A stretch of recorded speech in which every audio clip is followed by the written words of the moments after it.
Watching KPRC2 News. Walmart announced it is raising prices because of the Trump administration's tariffs. Many families rely on the nation's largest retailer, known for its low prices, for everyday essentials. Joining me now is Ted Rossman, Senior Industry Analyst with Bankrate. Ted, always great to see you. Why is Walmart raising prices, even after a deal that slashed tariff rates on China, at least for the next 3 months?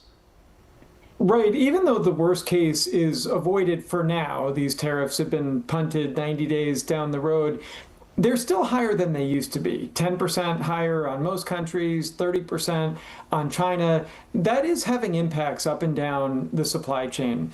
And unfortunately, this is something that economists have been warning about for months, which is that at the end of the day, it's consumers who bear these higher prices. It's not foreign governments that pay tariffs. It's importers, it's retailers or some sort of distributor up and down the supply chain. And ultimately, the consumer does bear at least some of that higher cost. So it's not surprising that some of this is starting to filter through.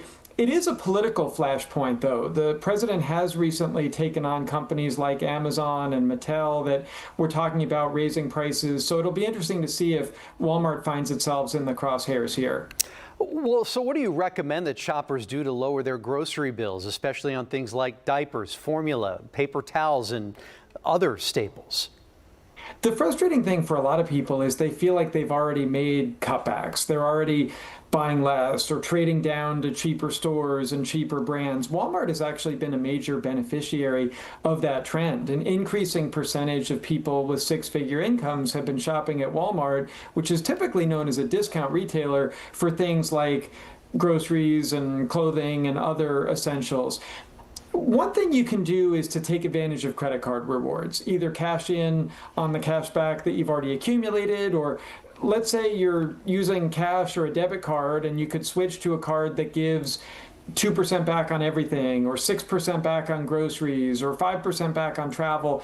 Taking advantage of that is beneficial as long as you can pay in full and avoid interest. Otherwise, though, it is hard for people to hide from these tariffs. We are likely to bear higher prices. The Yale Budget Lab said it could be almost $4,000 per year per household. Now, maybe some of that is avoided or backed off. There's still a lot of uncertainty out there, but it does seem that prices could be headed higher. Are there any other stores out there that you may find better deals than you would at Walmart?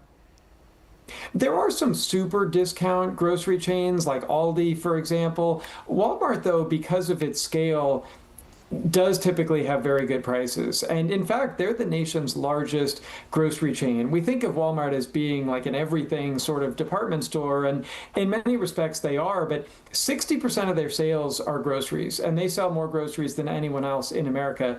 Now, the good news is that groceries are probably going to be less affected by tariffs because a lot of that supply chain is more domestically produced. Some of the categories where I would be more expecting to see higher prices would be electronics, toys, clothing. These are the kind of things that are more likely to be made in China and other foreign countries. So many families stretched thin, going to have to stretch that dollar even more. Ted Rossman, Senior Industry Analyst with Bankrate. As always, we appreciate your insight. Thanks for joining us this afternoon. No problem. Thanks.